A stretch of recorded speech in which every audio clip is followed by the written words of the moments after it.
കൂനിന്മേൽ കുരു പോലെ ഇരുട്ടടി വരുന്നുണ്ട്. ഗ്യാസിൻ്റെ വില, വീടുകളിലുള്ള ഉപയോഗിക്കുന്ന പാചകവാതകത്തിൻ്റെ വില 40 മുതൽ 50 രൂപ വരെ കൂടാനും 1000 കടക്കാനും സാധ്യതയുണ്ട്. വളരെ വേഗത്തിലാണ്, ഗ്യാസ് പോലെ കുതിച്ചുയരുകയാണ്. ഗ്യാസ് അന്തരീക്ഷത്തിൽ വിട്ടാൽ എത്ര വേഗത്തിലായിരിക്കും എല്ലായിടത്തും പടരുന്നത്.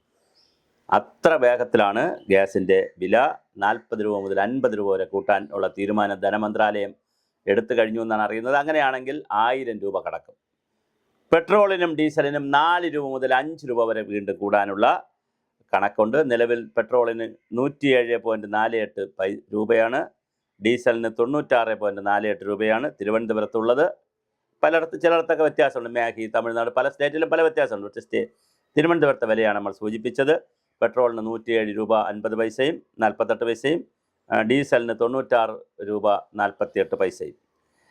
ഇത് ഏപ്രിൽ 22 മുതൽ മാറ്റമില്ലാതെ നിൽക്കുകയാണ്. 4-5 വർഷമായിട്ട് ഇങ്ങനെ തുടരുന്നുണ്ട്. ക്രൂഡ് ഓയിൽ ബാരലിന് $70 ഉണ്ടായിരുന്നപ്പോഴുള്ള വിലയാണിത്. ഇപ്പം $114 കഴിഞ്ഞ ഒരു മാസത്തിലെ ശരാശരി വില. അപ്പോൾ ബാരലിന് $70 ഉണ്ടായിരുന്നപ്പോഴുള്ള വില ഇപ്പം $114 ഉള്ളപ്പോൾ കൊടുക്കാൻ പറ്റില്ല എന്നാണ് പറയുന്നത്. എണ്ണ വിതരണ കമ്പനികൾ പെട്രോളിന് 20 രൂപയും ഡീസലിന് ഏതാണ്ട് 100 രൂപ നഷ്ടവും നേരിടുന്നുണ്ടെന്ന കണക്കുകളും പുറത്ത് വന്നിരുന്നിട്ടു. തെരഞ്ഞെടുപ്പ് കഴിഞ്ഞാലുള്ള പെട്രോൾ ഡീസൽ വില ലിറ്ററിന് 25 രൂപ മുതൽ 28 രൂപ വരെ കൂട്ടിയേക്കുമെന്നും റിപ്പോർട്ടുണ്ടായിരുന്നു. വല്ലാത്ത നടുവൊടിക്കുന്ന പരിപാടിയാണ്. ഇങ്ങനെ കൂട്ടിയാൽ വളരെ പ്രയാസമായിരിക്കും. അത്തരം നീക്കമില്ലെന്നായിരുന്നു പെട്രോളിയം മന്ത്രാലയത്തിൻ്റെ പ്രതികരണം. എന്നാൽ വില വർധന ഒഴിവാക്കാനാവില്ലെന്ന ധനമന്ത്രാലയത്തിൻ്റെ പ്രതിമാസ അവലോകന റിപ്പോർട്ടാണ് ഇപ്പോൾ പുറത്തു വന്നിരിക്കുന്നത്. പെട്രോൾ, ഡീസൽ എന്നിവയ്ക്ക് കൃത്യമായി അസംസ്കൃത എണ്ണയ്ക്ക് ബാരലിന് $68 ഉണ്ടായിരുന്നപ്പോഴുള്ള പെട്രോൾ ഡീസൽ വിലയാണ് ഇപ്പോഴും ഉള്ളതെന്നും അത് $114 മാറിയിട്ടുണ്ടെന്നും അതുകൊണ്ട് തന്നെ വലിയ വില കൂടുതൽ കൊടുത്താലേ പറ്റുള്ളൂ എന്നുള്ള നിലയിലേക്കാണ് ധനമന്ത്രാലയം നിൽക്കുന്നത്. എണ്ണക്കമ്പനി നഷ്ടനികർത്തൽ നടപടി കേന്ദ്രത്തിൻ്റെ ഭാഗത്തു നിന്ന് ഉണ്ടായേ പറ്റൂ എന്നുള്ള നിലയിലാണ് കമ്പനികൾ നിൽക്കുന്നത്, ധനവകുപ്പ് നിൽക്കുന്നത്. നിലവിൽ കൂട്ടാത്ത ഏക രാജ്യം ഇന്ത്യയാണ്. UAEയും USA വരെ, അമേരിക്കയും UAEയും ഒക്കെ ഈ എണ്ണ വില കൂട്ടിയിട്ടുണ്ട്. കേരളമാണ് കൂട്ടാതിരിക്കുന്നത്. കേരളം ഇത് കൂട്ടാതെ എടുത്ത് മുമ്പോട്ട് പോകാൻ കഴിയില്ല.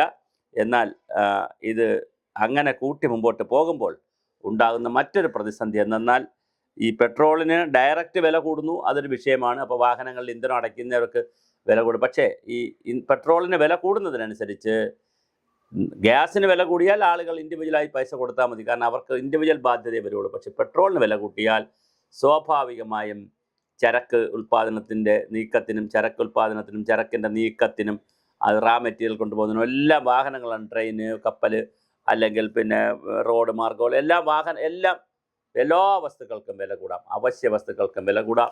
പെട്രോളിയത്തിനും പിന്നെ ഡീസലിനും വില കൂടുന്നതനുസരിച്ച് അവശ്യ സാധനങ്ങളുടെ വില കൂടാനുള്ള എല്ലാ സാധ്യതയുമുണ്ട്. അപ്പോൾ ഇത് ഒന്നാമത് വിഷയം, ഭയങ്കര ചൂടാണ് കേരളത്തിൽ. പിന്നെ ഗവൺമെൻറ് ഇല്ല, കാവൽ ഗവൺമെൻറ്റാണ്. അതിനിടയിലാണ് ഇത്തരത്തിലുള്ള വളരെ ഗുരുതരമായ ഒരു വിലക്കയറ്റം സൃഷ്ടിക്കുന്ന രീതിയിൽ പെട്രോളിനും ഗ്യാസിനുമൊക്കെ വില കൂടുന്നത്. എന്താണ് സംഭവിക്കുക എന്നറിയില്ല. എന്തായാലും വളരെ മനോഹരമാണ് കാര്യങ്ങൾ. ഓരോ ദിവസം കഴിയുന്തോറും അന്താരാഷ്ട്ര വില അനുസരിച്ച് പെട്രോളിൻ്റെയും ഡീസലിൻ്റെയും വില കൂടുകയും കുറയുകയും ചെയ്യുന്നു എന്ന് പറയുന്നതല്ലാതെ ഇതൊന്നും പ്രായോഗിക തലത്തിൽ വരുമ്പോൾ കുറയലൊന്നുമില്ല. 4 രൂപ 5 രൂപയൊക്കെ ആയിരിക്കും വല്ലപ്പോഴും കുറയ്ക്കുക, പക്ഷേ കൂടൽ വളരെ വലിയ കൂട്ടലാണുള്ളത്. അപ്പോൾ തീർച്ചയായിട്ടും പാചകവാതകത്തിൻ്റെ വില 40 രൂപ മുതൽ 50 രൂപ വരെ കൂടാനുള്ള എല്ലാ സാധ്യതയുമുണ്ട്. പക്ഷേ മറ്റൊരു ഓപ്ഷൻ ഇല്ലാത്തതുകൊണ്ട് ആളുകൾ അത് എടുക്കും. 1000 രൂപ കടക്കാനുള്ള സാധ്യതയുണ്ട്. വളരെ പെട്ടെന്നാണ് ഇത് 1000 രൂപയിലേക്ക് 200 രൂപയിലേക്ക് കടന്നതാണ്. വളരെ പെട്ടെന്നാണ് കഴിഞ്ഞ കുറച്ച് വർഷങ്ങൾ കൊണ്ട് ഇത് 1000ത്തിലേക്ക് കടന്നിരിക്കുന്നത്. ഒരു വീട്ടമ്മയെ സംബന്ധിച്ചിടത്തോളം വലിയ ഇരുട്ടടിയാണ് ഇത് വീണ്ടും വില കൂടുന്നത്. അതുപോലെ തന്നെ പെട്രോളിനും ഡീസലിനും വില 4 രൂപ മുതൽ 5 രൂപ വരെ കൂടുമെന്നാണ് പറയുന്നത്. അങ്ങനെ കൂടുന്നതും വളരെ വലിയ ഒരു പ്രതിസന്ധി തന്നെയാണ് സൃഷ്ടിച്ചിരിക്കുന്നത്. തീർച്ചയായിട്ടും ഇത് ദേശീയ ഗവൺമെൻറ്, അന്താരാഷ്ട്ര തലത്തിലെ ഏജൻസികളുമൊക്കെ ഇതിനകത്ത് വളരെ കൃത്യമായ ഒരു പാറ്റേൺ കൊണ്ടുവരേണ്ടതുണ്ട്. നമ്മുടെ ഒരു എക്കണോമിക് സൈക്കിളുണ്ട്. ആ എക്കണോമിക് സൈക്കിളിൽ ഈ പെട്രോൾ, ഡീസൽ എന്ന് പറയുന്നതും അതുപോലെ പാചകവാതകം ഇതിനെ എങ്ങനെ കൈകാര്യം ചെയ്യും എന്നുള്ളതിനെ സംബന്ധിച്ച് വളരെ ഗൗരവതരമായി ആലോചിക്കേണ്ടതാണ്. സോളാർ വാഹനങ്ങളെക്കുറിച്ചും സോളാറിനെ കൂടുതൽ പ്രയോജനപ്പെടുത്തുന്നതും അതുപോലെ തന്നെ മറ്റ് ഗ്യാസിന് പകരം ഈ പിന്നെ ഇറാനിൽ നിന്നും അല്ലെങ്കിൽ മറ്റ് രാജ്യങ്ങളിൽ കൊണ്ടുവരുന്ന ഗ്യാസ് പാചകവാതകത്തിന് പകരമുള്ള ആൾട്ടർനേറ്റീവായിട്ടുള്ള സംവിധാനങ്ങളൊക്കെ രാജ്യത്ത് വികസിപ്പിക്കേണ്ടിയിരിക്കുന്നു. എന്തായാലും വളരെ വലിയ ഒരു നഷ്ടമാണ് ജനങ്ങൾക്കുണ്ടാക്കാൻ പോകുന്നത്. ജനങ്ങളെ സംബന്ധിച്ചിടത്തോളം ഇരുട്ടടിയാണ്. ഇതിനിടയിലാണ് ഇലക്ട്രിസിറ്റി ബില്ലാണെങ്കിൽ വളരെ വലിയ ബില്ലാണ്.